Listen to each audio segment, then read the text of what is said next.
yang boleh dipergunakan untuk bersuci. Ini belum bisa ditampilkan ya. Baik, ada hal-hal yang disepakati oleh ulama.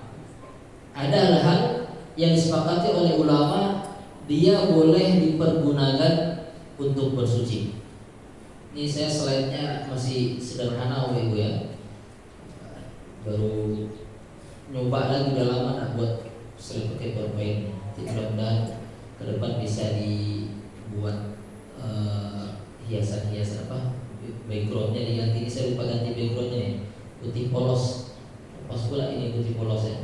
Tapi tulisannya gelap, insyaallah masih kelihatan. Baik Bapak Ibu rahmatullahi Allah Subhanahu wa taala. Ada hal-hal yang disepakati oleh ulama itu boleh dipergunakan untuk bersuci. Yang pertama yaitu tentunya air. Ya, yang pertama adalah air. Nah, air ini dia menjadi alat yang bisa digunakan untuk bersuci dari kedua jenis hal tersebut, baik bersuci dari hadas maupun bersuci dari najis. Ya, kalau air ini bisa dipergunakan untuk dua-duanya. Baik bersuci dari hadas berarti dengan menggunakan air untuk mengangkat hadas kecil dengan berwudu, atau mengangkat hadas besar dengan mandi wajib. Nah, ini yang pertama, air dia bisa digunakan untuk mengangkat hadas. Juga air bisa digunakan untuk apa? Air bisa digunakan untuk bersuci, untuk mengangkat najis. Ya, air bisa digunakan untuk mengangkat najis. Baik, nah air yang dimaksud di sini yaitu air mutlak. Ini yang disepakati oleh para ulama. Air mutlak itu apa? Yaitu air yang dia masih asli. Air mutlak adalah air yang masih asli, yang dia belum tercampur dengan benda apapun.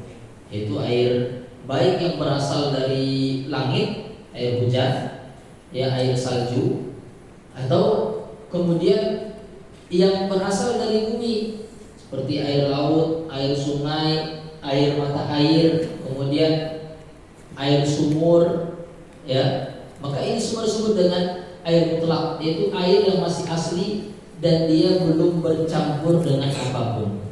Sehingga para ulama sepakat Ibu, baik dalam mazhab Imam Abu Hanifah, Imam Malik, Imam Syafi'i, Imam Ahmad, mereka semua sepakat bahwasannya air mutlak itu boleh dipergunakan untuk bersuci, ya, baik dari hadas kecil maupun hadas besar, atau bersuci dengan menghilangkan najis.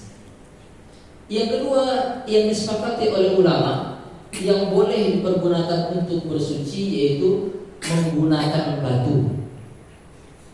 Ini khusus untuk istinja saja, ya, khusus untuk istinja. Nah, ini kemarin terkait dengan pertanyaan salah seorang jemaah terkait dengan bagaimana istinja yang sesuai, yang benar, agar kemudian ibadah yang dilakukannya sah. Karena kalau ternyata istinjanya tidak benar, nanti dia wudhu pun sama saja, karena ada najis yang belum terangkat dari anggota tubuhnya. Kalau tadi dengan air maka otomatis, yaitu hal yang normal. Kalau air kan normal.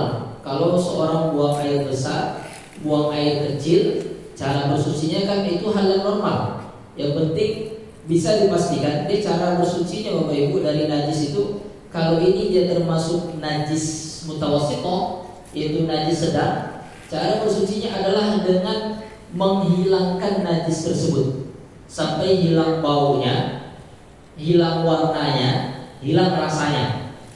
Jadi kalau misalnya Bapak Ibu buang air besar, maka istinja yang sah itu ketika 3 hal itu terjadi, ya, tidak ada lagi warnanya, kan warnanya sama tahu kita kan, tidak ada lagi baunya, ya, tidak ada lagi rasanya. Kalau rasa tidak usah dirasakan, pokoknya tidak ada bau berarti tidak lagi, ya. Itu kalau dengan air jelas. Nah, bagaimana kalau dengan batu? Maka batu juga sama. Batu bisa digunakan hanya untuk istinja saja, tidak bisa kemudian untuk menghilangkan najis yang lain. Ya, yang disepakati oleh ulama hanya boleh untuk istinja. Maksudnya apa? Misalnya pakaian kita kena najis, ada mohon maaf kena kotoran tikus misalnya, atau kena kotoran yang lainnya, tidak bisa kita oles pakai batu, kita hilangkan, tidak bisa. Karena menggunakan batu ini hanya pada istinja saja. Dan ini pun ada ketentuannya Bapak Ibu. Ya, yang pertama harus menggunakan batu atau menggunakan sesuatu yang dia keras. Ya, bisa mungkin kertas, tisu itu bisa. Maka kadang beberapa tempat, apalagi di mall-mall atau di beberapa negara maju, terkadang malah adanya cuma tisu kadang. Ya, tidak ada air, maka itu boleh digunakan untuk istinja. Itu dengan tadi menghilangkan bau, warna dan rasanya. Kalau dengan batu tadi, maka yang pertama harus keras, yang kedua 3 kali. Ya, tiga kali. Boleh dengan 3 buah, boleh dengan 3 sisi. Batu cuma ada satu. Jadi Rasulullah pernah satu ketika beliau buang hajat, kemudian ada sahabat yang mengambilkan batu untuk kemudian Rasulullah buang hajat. Dikasih 3, ternyata satunya apa? Satunya bukan batu, tapi kotoran sudah mengeras. Ini tidak boleh. Menghilangkan najis dengan najis tidak boleh. Kan mirip-mirip tuh Bapak Ibu, ya kan? 2 batu kata Nabi, ini satunya bukan batu nih. Ini kotoran sudah mengeras, dibuang cuma 2 itu saja. Maka boleh dengan 3 sisi. Ya, misalnya satu sisi ganti sisi sebelahnya, ganti sisi sebelahnya. Ini boleh dilakukan baik dalam buang air besar atau buang air kecil. Tapi syaratnya yang pertama masih baru, dalam artian belum mengering. Ya, belum mengering. Kalau udah mengering tidak bisa. Ya, kalau udah mengering tidak bisa. Misalnya ada anaknya buang air besar, udah lama kan udah kering dia tuh. Anda bisa lagi pakai batu. Harus pakai air. Jadi syarat tadi dia belum mengering. Yang kedua, syaratnya belum berpindah tempat. Bukan orang yang pindah tempat, maksudnya najisnya tersebut. Ya, mohon maaf, tidak boleh kemudian sudah sampai pula ke paha misalnya, itu tidak boleh lagi. Dia harus masih di tempat keluarnya. Maka boleh digunakan istinja dengan batu. Ini yang kedua Bapak Ibu yang disepakati oleh ulama, bahwasanya apa? Alat yang boleh digunakan untuk bersuci yang kedua adalah menggunakan batu. Ini semua sepakat. Keempat imam mazhab mereka menyepakati terkait dengan bolehnya menggunakan batu untuk istinja. Bahkan dalam mazhab Syafi'i disebutkan kalau ada dua-duanya, yang afdal dua-duanya. Nah, kan? Pakai batu dulu baru pakai air. Kalau dua-duanya ada dan tidak merepotkan. Tapi kalau cuma ada salah satunya, yang paling utama dengan air. Ya, kalau ada salah satunya yang paling utama dengan air. Tapi kalau dengan batu pun boleh juga. Ini bentuk rukhsah, keringanan yang diberikan oleh Allah Subhanahu wa taala.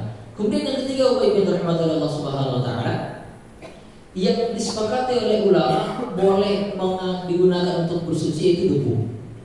Ya, boleh bersuci menggunakan debu. Dan ini hanya khusus untuk mengangkat hadas saja. Nah, kebalikan kalau tadi yang nomor 2 hanya bisa mengangkat najis. Jadi kalau kita urutkan nomor 1 itu bisa untuk dua-duanya. Air mutlak bisa untuk dua-duanya, bisa mengangkat najis, menghilangkan najis, bisa mengangkat hadas. Air mutlak. Tapi kalau batu hanya bisa menghilangkan najis. Nggak bisa kita bersuci berwudu pakai batu kan nggak bisa. Nah, kalau yang ketiga debu hanya bisa digunakan untuk mengangkat hadas, yaitu hadas besar dan hadas kecil. Ini yang kita kenal dengan istilah tayamum. Ya, kita kenal dengan istilah tayamum. Maka tayamum itu Bapak Ibu, dia bentuknya adalah rukhsah. Itu akan kita bahas lebih detail pada pembahasan terkait dengan tayamum. Konteksnya adalah rukhsah, yaitu keringanan. Hanya boleh dipergunakan ketika air tidak ada. Jadi bukan pilihan. Kalau tadi batu itu pilihan. Dia boleh tetap menggunakan batu untuk istinja, untuk bersuci walaupun ada air. Tapi kalau debu ini sifatnya adalah hanya hanya darurat, hanya ketika air tidak ada atau ketika dia tidak bisa menggunakan air. Dan ini pun sifatnya Bapak Ibu hanya sementara. Maka kalau nanti tayamum ini kan konteksnya dia sebenarnya tidak mengangkat hadas, tapi hanya membolehkan untuk sholat. Hadasnya masih ada. Maka kalau misalnya dia habis tayamum, misalnya sholat asar tayamum dia, pas maghrib udah ada air, nggak bisa pakai tayamum tadi karena hadasnya belum terangkat, hanya boleh untuk sholat saja. Nanti kalau masuk waktu maghrib dia harus berwudu lagi, karena debu tadi hanya untuk memperbolehkan sholat, bukan untuk mengangkat hadas. Hadasnya masih ada, tapi karena bentuk keringanannya sudah ada keringanan, dia boleh sholat dengan menggunakan debu bertayamum. Pada hakikatnya hadasnya masih ada, ini hanya sekedar membolehkan untuk melaksanakan sholat, sehingga dia harus diulang terus ketika setiap akan melaksanakan sholat. Baik, ini yang pertama bagi Allah Subhanahu wa Ta'ala, yaitu alat-alat yang disepakati oleh ulama tentang bolehnya dipergunakan untuk bersuci.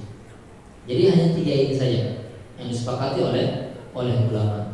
Nah, berikutnya ada hal-hal yang ulama memperselisihkannya. Dalam artian ulama berbeda pendapat tentang kebolehan hal tersebut.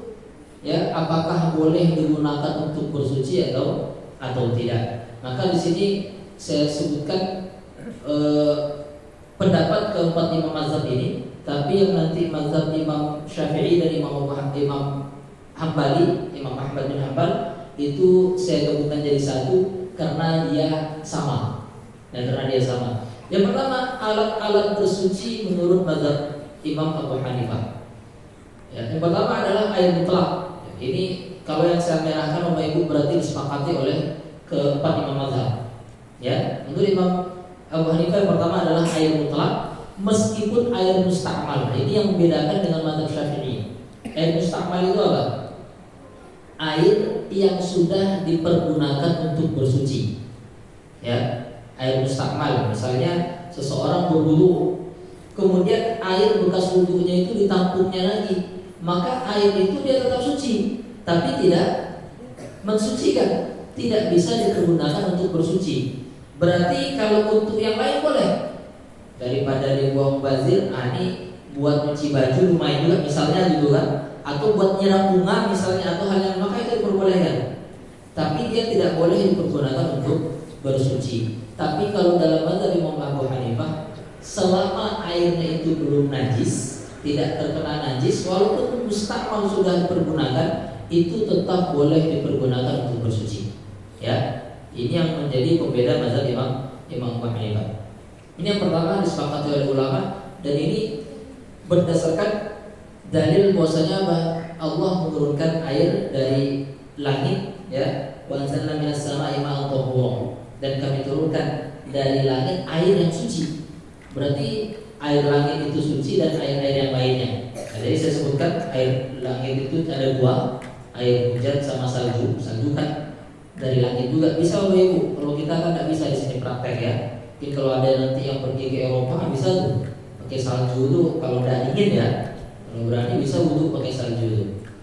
Nah, kemudian kalau yang dari bumi banyak, air sungai, air laut, air mata air sumur, air danau, maka itu termasuk hal diperbolehkan.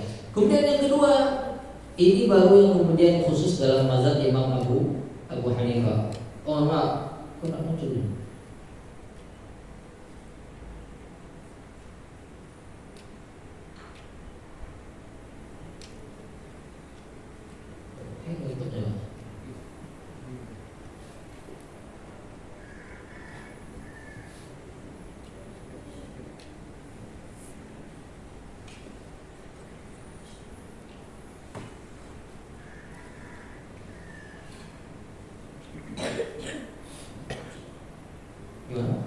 Oh baik. Ya, yang kedua yaitu yang masih disepakati juga oleh ulama, yaitu debu. Ya, yang kedua ini juga termasuk yang masih disepakati oleh ulama, yaitu menggunakan debu. Tadi tayamum. Nah, yang ketiga yang berikutnya dalam mazhab Imam Syafi'i, Imam Abu Hanifah, yaitu boleh bersuci menggunakan benda cair yang suci. Ya, benda cair yang suci. Maksud benda cair suci ini adalah Bapak Ibu, benda yang berasal dari benda atau zat cair yang berasal dari benda.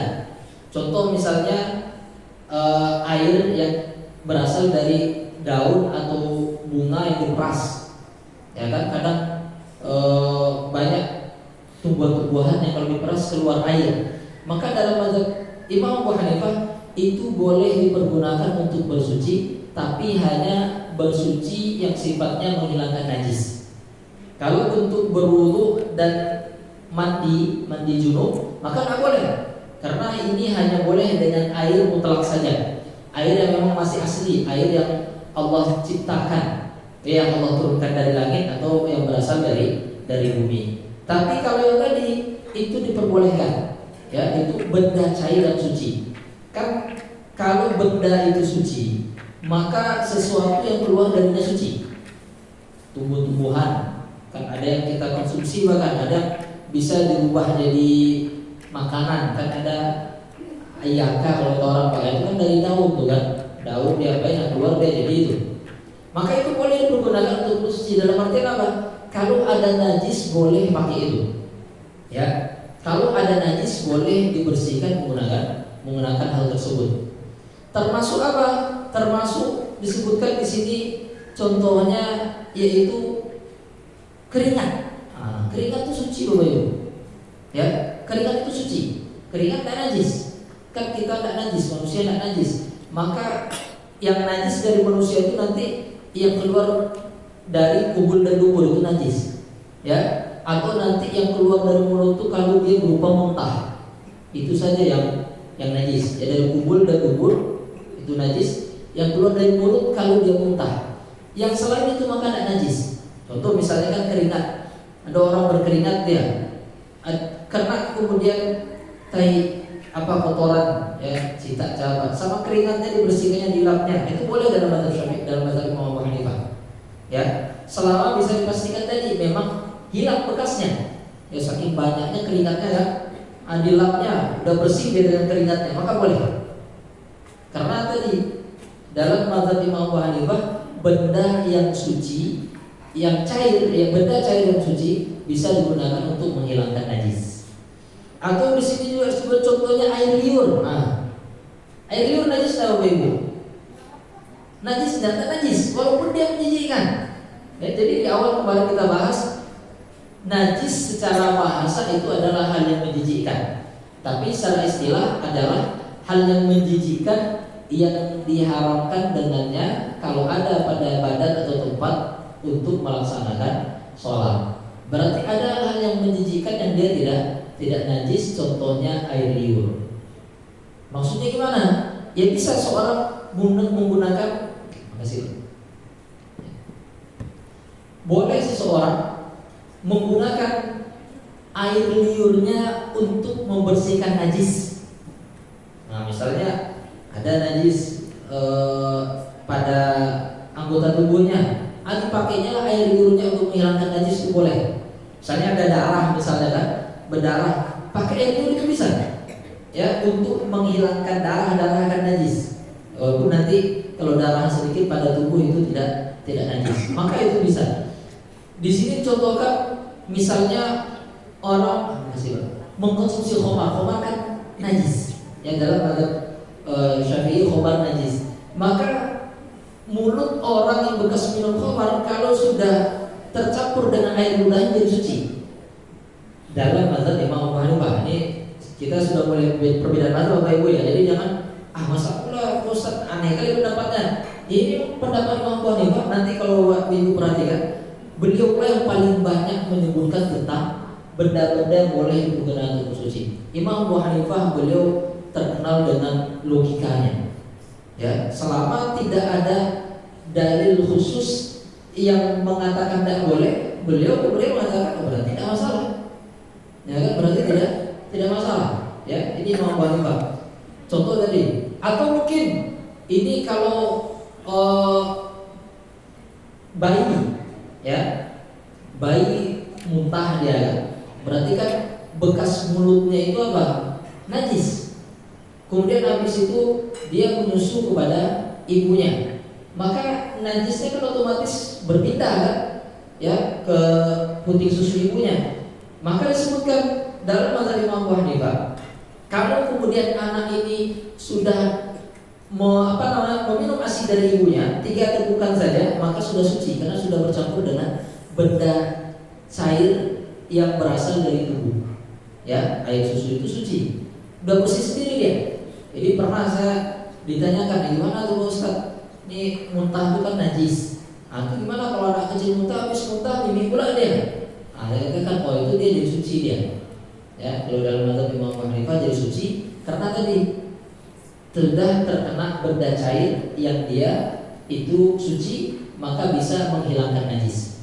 Ini yang ketiga dalam mazhab Imam Abu Hanifah. Tetapi ini tidak disepakati oleh mazhab yang lain, baik itu mazhab Maliki, mazhab Syafi'i maupun mazhab Hambali. Jadi kalau saya hitamkan Bapak Ibu, berarti memang hanya pada mazhab Imam Abu Hanifah saja. Ya, hanya pada mazhab Imam Abu Hanifah saja. Kemudian yang keempat, ini warnanya biru nih. Kenapa beda warna Bapak Ibu ya? Kalau warnanya biru, ini berarti sama antara pendapat Imam Abu Hanifah dan Imam Malik. Jadi nanti yang banyak sama itu Imam Abu Hanifah sama Imam Malik beberapa sama. Jadi ini untuk pengenalan warna Bapak Ibu ya. Ini karena kalau saya tulis keterangan itu terlalu panjang, saya pakai warna jadinya. Yang keempat, ini warnanya biru berarti Imam Syafi'i, Imam Ahmad tak sepakat, tapi Imam Abu Hanifah dan Imam Malik sepakat. Lalu nanti akan kita sebutkan juga pendapat Imam Malik, karena nanti ada juga di Imam Malik yang ada di Imam Syafi'i, yaitu menggosokkan bagian yang terkena najis ke tanah. Ini contohnya misalnya pada sendal. Jadi sendal kita kena najis, ya kan? Terpijak misalnya kotoran kucing. Ini kan yang salah, kadang-kadang banyak Bapak Ibu di mana-mana kan. Maka yang ideal memang dengan air. Ya, ideal dengan air. Jadi kalau air itu sepakat Bapak Ibu ya. Ini kan suatu yang berbeda pendapat. Dalam mazhab Imam Abu Hanifah boleh dengan cara menggosokkannya ke tanah. Ya, sendalnya digosok-gosokin ke tanah sampai memang hilang dia, maka itu diperbolehkan. Ya. Dan ini boleh walaupun dia sudah kering maupun dia masih basah. Tapi syaratnya kata Imam Abu Hanifah haruslah najis yang dia sifatnya dapat terlihat. Tapi kalau najis yang tidak terlihat seperti air misalnya, air kencing misalnya, tidak bisa berarti sendalnya kena kencing. Itu tidak bisa berarti digunakan dengan gosok-gosokan, tidak bisa. Tapi kalau yang terlihat disebutkan di sini seperti darah, ya kan, kemudian kotoran tadi, maka itu termasuk hal yang dia terlihat. Ya, kalau seperti itu, ya, sesuatu yang dia bisa mengering itu maksudnya, ya kan, sesuatu yang dia itu berbentuk dan dia bisa mengering. Darah itu kan mengering, dia kan bisa kita gosok-gosokkan nanti, itu dia bisa hilang. Dan disebutkan oleh Imam Abu Hanifah, beliau memakai dalil tentang ada Rasulullah SAW menyebutkan hadis. Rasulullah mengatakan dalam hadis yang diriwayatkan oleh Imam Ahmad, yang Rasulullah mengatakan, apabila salah seorang di antara kamu datang ke masjid, hendaklah dibalik sendalnya supaya ia dapat melihat apakah ada kotoran atau tidak. Jika dia mendapati ada kotoran, hendaklah diusap atau digosok dengan tanah, kemudian dia baru boleh sholat dengan sandal itu. Nah, ini kan sholat pakai sandal boleh nggak boleh? Boleh. Dan Rasulullah dalam beberapa kondisi sholat pakai sandal. Jadi ada hal yang sebenarnya boleh tapi tidak bisa lagi dilakukan karena beda konteks. Maksudnya apa? Tidak mungkin sekarang orang masuk masjid pakai sandal. Beda kondisi masjid di zaman Nabi dengan zaman sekarang. Jadi jangan pula ada orang apa pula dilarang orang Nabi juga sholat pakai sandal gitu. Jadi ada Bapak Ibu hal-hal yang itu sunnah itu pernah dilakukan Rasulullah tapi tidak mungkin dilakukan sekarang lagi. Ya, dalam kondisi seperti kita ini. Tapi kalau misalnya Bapak Ibu di rumah, boleh ada salah pakai sandal sholatnya. Tidak masalah. Misalnya di rumah mau sholat pakai sandal, mungkin Bapak Ibu ada yang kadang sandal-sandal khusus di rumah misalnya gitu kan. Boleh. Atau mungkin seorang dia sedang pergi ke tanah lapang, kadang kemah, kadang rihlah atau segala macam, itu tidak masalah, dia tidak melepas sendalnya atau sepatunya untuk sholat itu boleh. Tapi kalau di masjid tidak boleh, marah orang, ngamuk orang nanti. Apa pula bapak kok pakai sendal di masjid? Nanti aja masuk masjid pakai sendal. Nah itu tidak paham berarti. Beda. Ya sendal atau masjid zaman Nabi itu belum berlantai lagi. Ya lantainya masih tanah. Ya, jadi memang seperti itu. Maka kata Rasulullah sebutkan kalau kalian pergi ke masjid, sampai masjid lihat dulu sendalnya kata Nabi. Ada tak kotoran? Kalau ada kotoran, gosok-gosokkanlah ke tanah. Ya gosok-gosokkanlah ke tanah sampai dia kemudian bisa hilang. Maka sendalnya sudah suci. Ya sendalnya sudah suci dan dia boleh menggunakan sendal itu untuk sholat. Dan ini Bapak Ibu dirahmati oleh Allah Subhanahu wa taala. Kenapa Imam Abu Hanifah berpendapat seperti ini?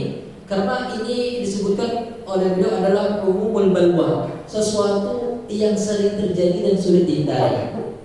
Dalam Islam ketika ada sesuatu yang sering terjadi dan sulit dihindari, maka akan ada keringanan, akan ada rukhsah untuk kemudian boleh melakukannya.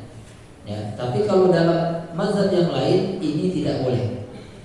Tetap harus dicuci, baik itu masih basah ataupun sudah kering. Ya, kalau dalam mazhab Imam Syafi'i itu tidak boleh. Tapi Imam Malik sama. Imam Malik berpendapat yang sama dengan Imam Abu Hanifah. Jadi ini Bapak Ibu yang keempat adalah dengan menggosok-gosokkan. Jadi Bapak Ibu kalau misalnya mantap juga ini pendapat Imam Abu Hanifah yang pakai boleh. Ya karena beliau imam, kalau kita Bapak Ibu istilahnya ada imam mazhab empat ini imam muktabar, imam yang sudah diakui. Kalau pendapat mereka kita ambil maka itu boleh. Ya, maka itu boleh karena mereka punya landasan. Atau mungkin ada seorang ustaz menyampaikan, tanya ustaz pendapat siapa? Tadi pendapat Imam Abu Hanifah, keaman tuh. Ini pendapat siapa? Ada tahu pula saya pendapat siapa? Kita pastikan dulu. Tidak tahu kita kan? Atau mungkin kita nampak orang melakukan amal yang beda, jangan salahkan. Ya, kita harus tabayun dulu. Jangan-jangan ini ada pendapat dari salah seorang imam madhab. Ya ini tujuannya Bapak Ibu kita belajar fikih empat mazhab itu jadi seperti itu, agar kita tidak mudah menyalahkan. Karena bisa jadi mereka atau dia mengambil pendapat yang kita tidak tahu. Kemudian yang berikutnya Bapak Ibu dirahmati Allah Subhanahu wa taala, yang dapat menghilangkan najis atau alat yang bisa digunakan untuk menghilangkan najis yaitu mengusap yang dapat menghilangkan benda najis. Ini khusus pada benda-benda yang sifatnya licin, cermin, kaca. Kalau di sini disebutkan contohnya di antara juga adalah pedang. Ya, maka misalnya kalau pisau lah, habis seorang menyembelih hewan kurban, kan darah itu najis Bapak Ibu. Maka dalam mazhab Imam Abu Hanifah dan ini juga Imam Malik sama pendapatnya sama, boleh dengan dilap saja. Ambil kain dilap itu sudah suci. Ya, itu sudah suci. Apalagi kalau saya tak salah itu pisau-pisau ini dia tak boleh kena air Bapak Ibu kalau khusus tuh ya. Jadi kalau yang ada orang-orang yang dia membeli pisau untuk sembelihan itu yang harganya agak mahal-mahal Bapak Ibu, kadang sampai 2 juta, 3 juta. Saya kan pas di pondok itu kan kadang ada susah yang beli itu, pisaunya pun disentuh pakai tangan pun tak boleh. Saking harus dijaganya, katanya tangan kita ini ada ininya, ada bakteri yang bisa dibakteri nanti bisa berkarat. Jadi emang sangat dijaganya. Habis sebelum itu diambil kain dilapnya. Tersentuh sama tangan sama kita mana deh? Jangan dipegang pakai tangan langsung dilapnya. Apalagi kalau dikasih air.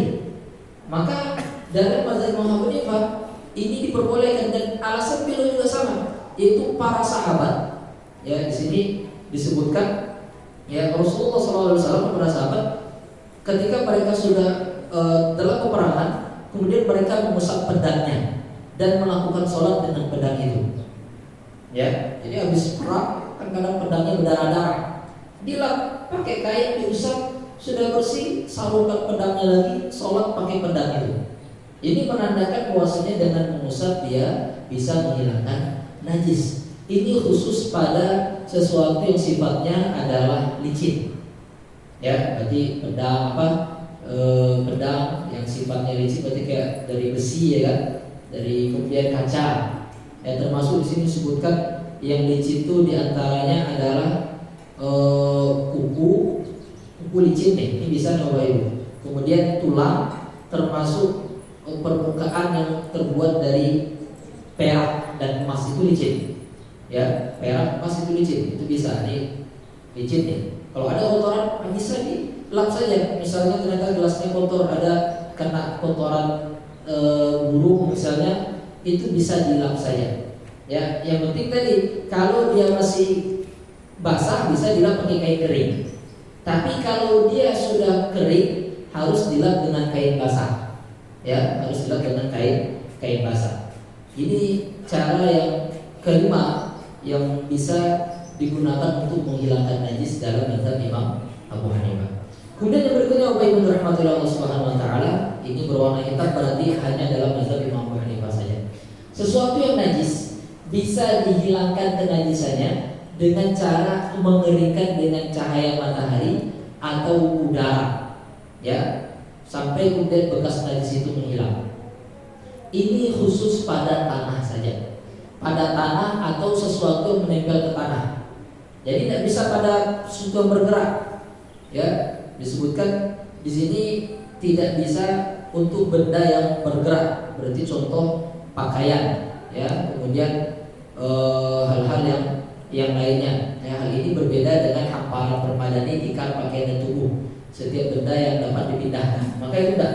Ini khusus bagi benda yang menetap. Tanah misalnya terkena kencing, ya, tanah terkena kencing, maka ya sudah, biarkan kering, dia terkena sinar matahari dia akan suci. Atau rumput misalnya, ya, kadang-kadang rumput atau pohon, pohon kayu atau hal yang lainnya yang menempel ke bumi, bukan suatu pindah, berarti pohon kayu ya yang menempel, apalagi ya, aspal, jalan semuanya. Kalau terkena kotoran najis, maka dengan terkena sinar matahari sampai kemudian dia menghilang, meresap, dia menghilang, maka itu sudah bisa menjadikan hilangnya najisnya. Ya, dalam mazhab Imam Abu Hanifah. Beliau berlandaskan pada hadis, ya, yang mana diriwayatkan oleh salah seorang sahabat, disebutkan oleh Ibnu Umar, ya. Ibnu Umar mengatakan, aku sering tidur di masjid Rasulullah SAW ketika aku masih muda dan masih belum berumah tangga.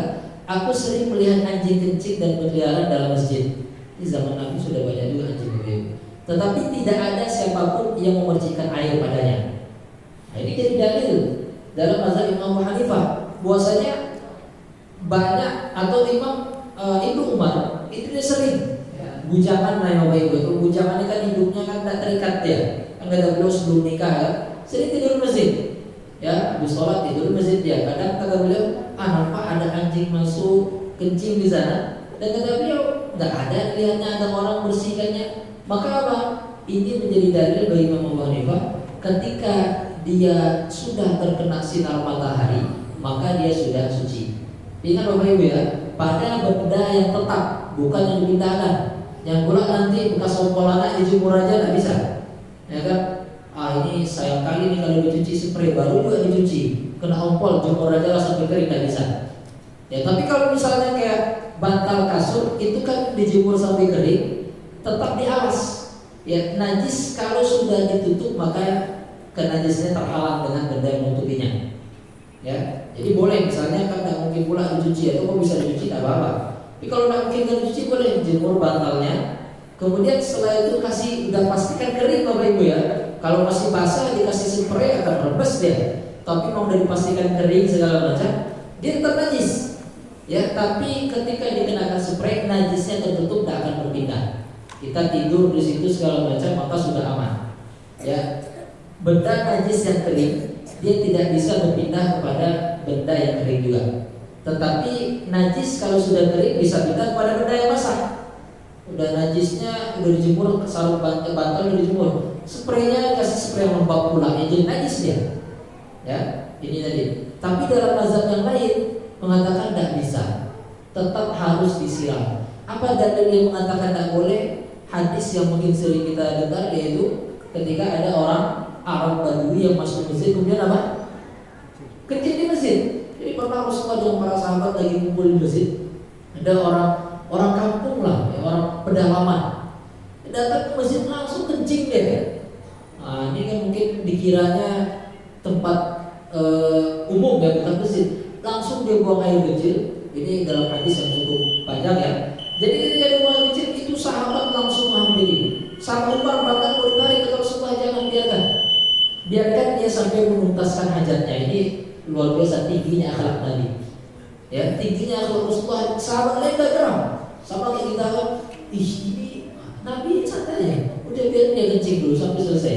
Dan ulama Bapak lihat banyak hikmahnya. Kenapa Nabi melarang? Secara kesehatan kencing ditahan nggak boleh, ya kan? Nggak boleh nahan kencing. Apalagi kalau udah terlepas supaya nahan itu. Karena itu yang itu secara kesehatan. Secara ilmiahnya kalau pas lagi kencing dia ditarik, apa efeknya? Najisnya malah nyebar kemana-mana jadinya. Dari kencing ditarik dia ke sana-sana jadinya. Maka kata Nabi biarkan dia sampai tuntas kencingnya. Habis itu Nabi beritakan salah seorang sahabat ambil ember, ambil air dan siramkan di tempat najis tersebut. Ya, dan yang apa tadi orang baru itu tidak kena marah sama Nabi. Nabi cuma ya berikan nasihat saja. Ya tidak kena marah. Kadang kita Bapak Ibu itulah kita katakan ya sudah emosian. Karena bisa jadi orang melakukan itu karena dia tidak tahu. Apalagi kita udah main hajar-hajar aja kan. Dan dihajar baru kemudian saya tidak tahu Pak. Ketika kita sahabat ada yang melakukan sama Nabi dilarang. Nah ini dalam mazhab lain itu tidak diperbolehkan karena mereka pakai dari yang lain. Ini sudah kita sampaikan di awal Bapak Ibu. Kenapa ulama berbeda pendapat? Karena perbedaan dalam mengambil dalil. Imam Syafi'i, Imam Malik, Imam Ahmad bin Hanbal mengambil dalil yang kedua. Dalil yang mengatakan yang orang-orang berbeda tadi buktinya apa? Sama Nabi disiram. Imam Abu Hanifah, oh itu kan mungkin untuk kehati-hatian saja. Ya, itu kan mungkin hanya agar biar bersih saja. Tapi buktinya hadis Ibnu Umar pas anjing kencing dibiarkan. Inilah kemudian terjadi perbedaan pendapat ulama. Tetapi Bapak Ibu, tanah yang tadi itu dianya suci, tapi tidak bisa digunakan untuk bersuci. Ya, itu harus dipahami.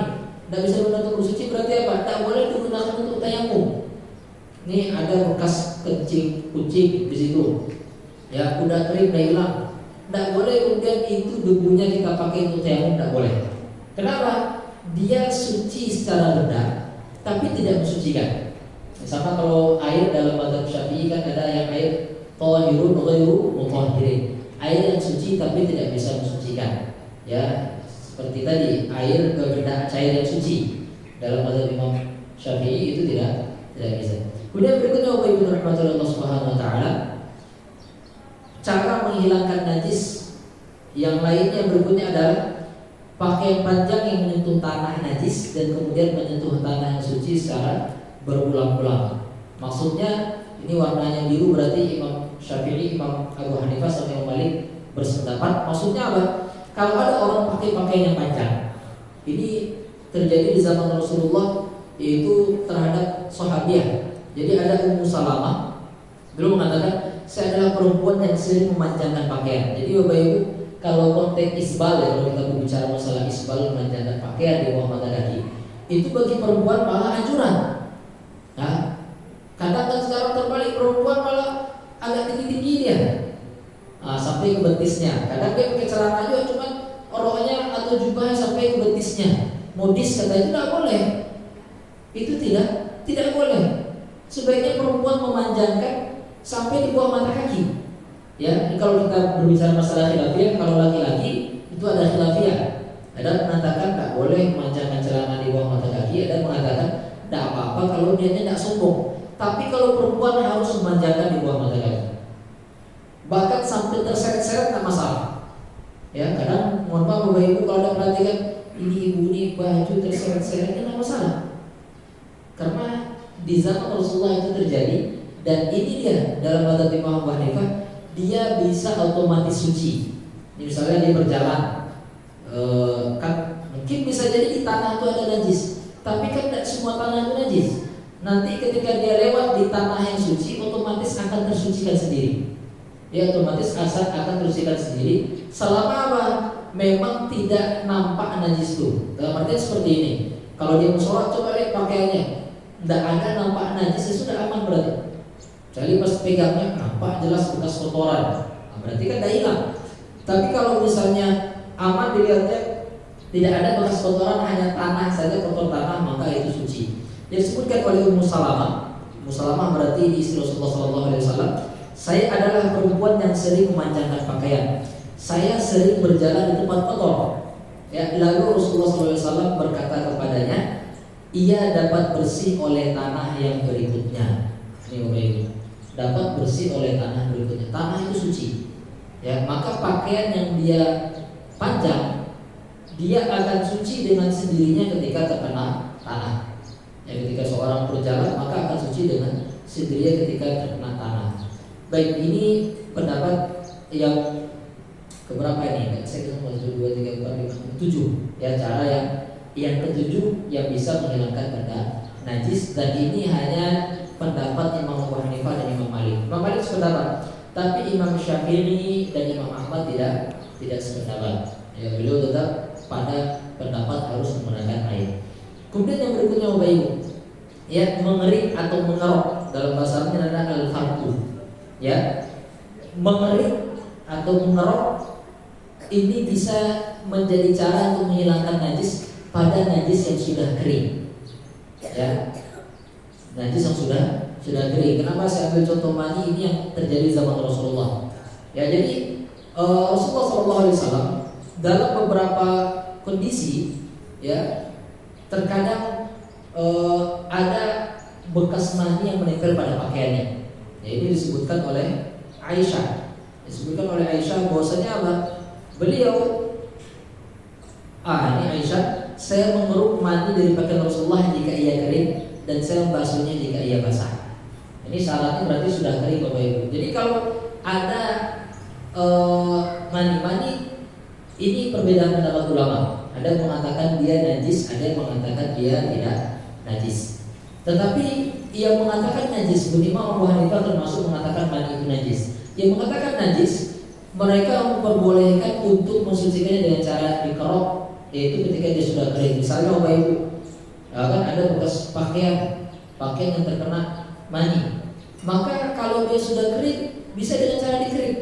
Ya, dikering sampai hilang bekas lapisannya, kan dia akan bentuk lapisan. Dikering sampai hilang bekas lapisannya, maka sudah suci.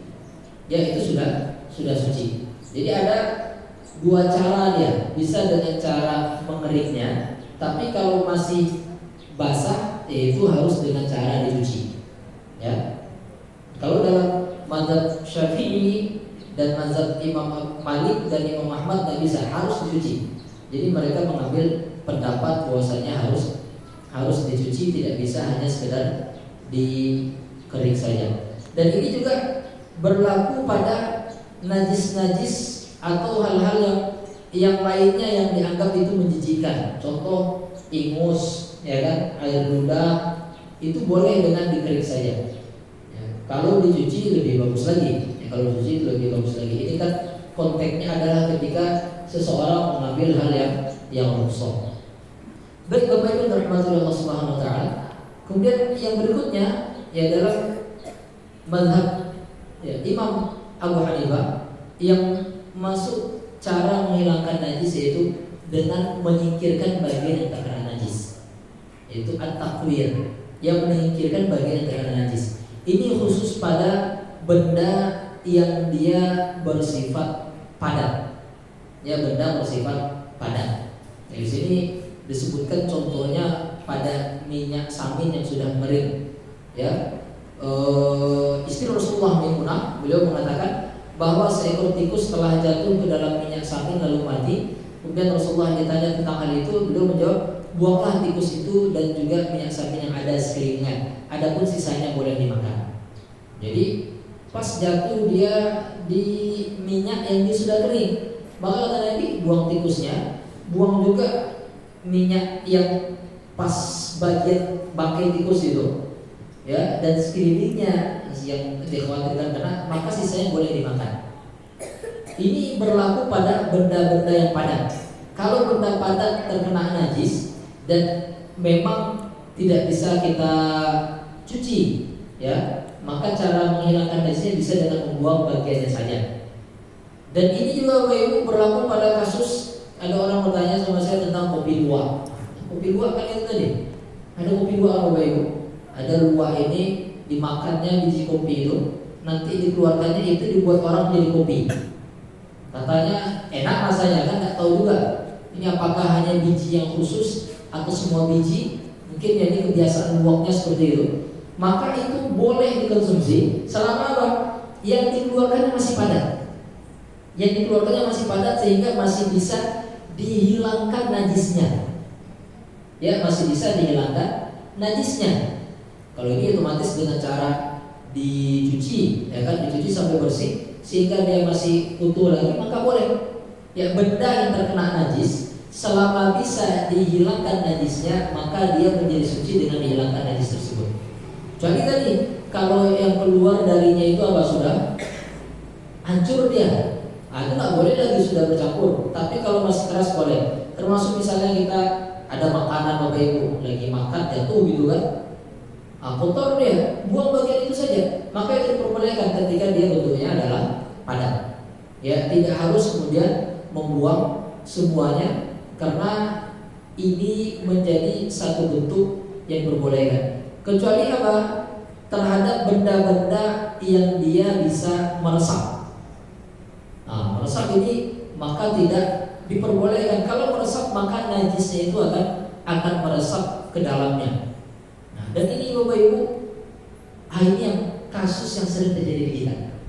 Ya, walaupun ini nanti ada beberapa pendapat. Disebutkan di sini, benda kalau dia dimasak dengan sesuatu yang ada najis, maka kenajisnya meresap, benda itu jadi nggak suci. Benda itu jadi najis juga. Apa contohnya Bapak Ibu? Ini sering banyak kita temukan. Mungkin ada di antara Bapak Ibu yang pedagangnya orang jual ayam Bapak Ibu. Ya, di sini disebutkan dalam mazhab Imam Malik. Ya, ini disebutkan bahwasanya jika ayam direbus untuk memudahkan mencabut bulunya sebelum perutnya dibedah dan dikeluarkan najisnya, maka ia tidak akan suci sama sekali. Ini kadang-kadang sering Bapak Ibu, ayam habis digoroknya kan ada najis, sini najis tuh. Ya, perutnya belum, kan kadang ada nya pula, ada rebus. Walaupun mungkin kalau merebusnya kan sebentar saja ya, hanya untuk melunakkan. Tapi kan kita nggak tahu apakah ada tidak kenajisan yang meresap ke daging ayam tersebut. Itu perlu dipastikan. Kalau kelamaan sampai meresap dia matang pula dia, itu nggak boleh. Ya, tapi kalau saya perhatikan kadang biasanya dia tidak meresap. Maka saya sering mau beli ayam itu lebih suka kubah aja kata orang kan, kubah ya, biar lebih aman. Ya, kubah itu lebih aman. Karena khawatir tadi. Ya, khawatir. Saya tidak mengatakan Bapak Ibu ya, ini pendapatnya adalah ketika memang meresap. Itu kalau ayam kasih tahu, enggak Ustaz, enggak meresap, ini kan cuma dikit saja untuk ini. Buktinya coba kalau kita kupas kulitnya, dagingnya masih keras, berarti kan belum meresap. Ya, ini hanya ini Bapak Ibu ya, kalau meresap itu maksud saya ya. Yang pula kemudian apa? Ini najis Bapak, ini enggak boleh tulang ayam kayak gini, jangan pula kayak gitu. Ya, ini kan kalau dia meresap. Ini berlaku pada apapun. Atau kita sedang masak misalnya, jangan pula tikus itu. Udah nggak boleh makan semua lagi. Ya, walaupun tadi bukan hanya airnya saja dibuang, isi dibuang semua, karena dia dimasak berbarengan. Kecuali tadi di sini disebutkan kecuali kemudian daging itu sudah matang baru tikus masuk. Maka meresap lagi.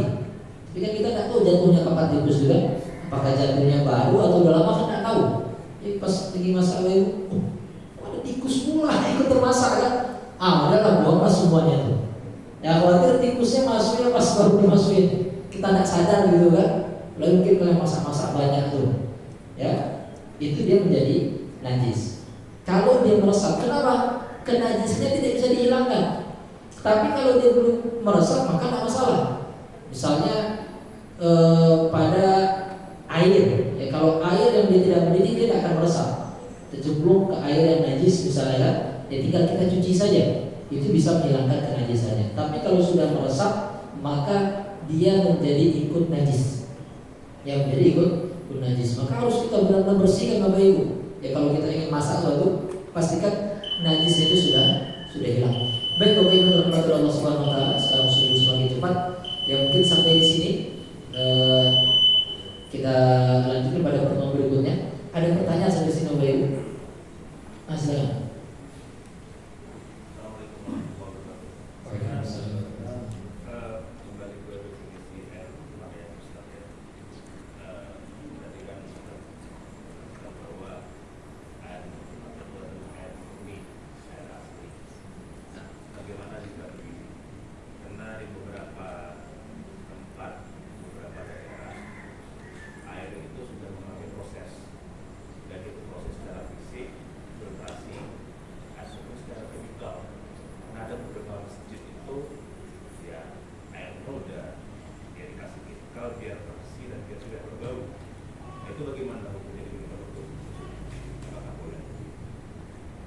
Dikasihnya apa?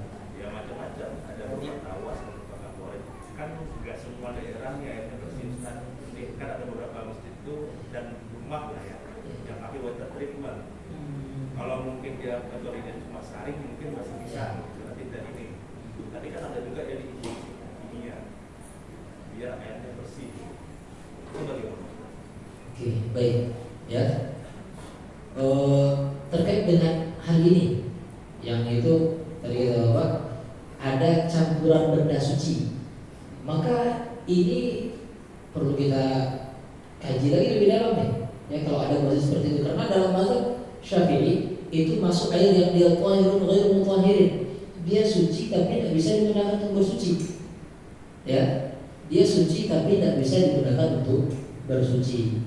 Maka sebaiknya hal itu tidak perlu dilakukan, karena khawatirnya tadi apabila kemudian benda pencampur itu dia kemudian menjadi campuran yang bisa merubah kesuciannya tadi, ya, dia nanti Bapak Ibu dilihat nanti sejauh mana ininya, apa namanya, dominasinya. Kalau kayak kita kalau renang kan buka pori itu kan sudah sangat menyenang sekali. Nah, itu nanti dikaji lagi sejauh mana dominasinya. Kalau yang sifatnya sedikit maka tidak masalah. Ya sifatnya sedikit sekali yang dia tidak merubah tadi ya bau, warna dan rasa. Ya kan Bapak Ibu, kalau ada benda suci, kalau terkena benda najis saja, kalau dia besar lebih dari 2 bola, tidak najis dia. Apalagi kalau benda suci terkena benda suci, itu tidak akan berubah sifatnya. Tapi tadi ketika dia tidak dominan, tidak merubah bau, warna dan rasa. Kalau berubah baunya, ini bau favoritnya, itu tidak boleh. Ya, jadi perlu dikaji nanti sejauh mana campurannya. Apakah sampai berubah bau atau berubah warna? Kadang di beberapa daerah ada air warnanya kayak di daerah itu kan Payau, di daerah Maranti itu warna kayak teh. Itu memang seperti itu aslinya, itu air mutlak. Ya, itu bukan dicampur warna, memang seperti itu yang keluar. Itu air mutlak. Tidak perlu kemudian difilter jadi putih. Ya, kalau difilter aman, tidak masalah. Tapi kalau dicampur zat berubah warnanya jadi putih, nah itu berarti sudah tercampur. Jadi itu Pak, perlu dikaji nanti sejauh mana pencampurannya. Kalau sampai merubah baunya atau merubah rasanya tidak rasa air segar lagi. Ini tidak rasa air segar, ini udah rasa favorit. Ini misalnya saya nggak tahu benda pencampur apa tuh. Ya kan, ini kalau itu kan beda-beda Ustaz. Yang misal kita ambil pasukan baru. Kalau dasarnya air pekan baru ini beberapa tempat itu banyak yang besi. Nah, makanya berwarna keruh dan bau logam. Nah, beberapa tempat juga ada beberapa masjid dan rumah itu kan dilakukan water treatment biar air yang kuning tadi dan berbau besi tadi itu bau dan warnanya berubah. Jadi kayak air biasa. Nah, itu gimana? Oh, mengembalikan ke bau yang asalnya. Treatment itu kan tujuannya adalah biar air itu kembali ke kondisi asal. Tapi ada juga beberapa tempat di treatment juga air itu siap untuk minum. Itu bagaimana kita beritahu? Baik. Tadi yang perlu dipastikan apakah dengan filtrasi atau campuran. Kalau dengan filter itu aman otomatis.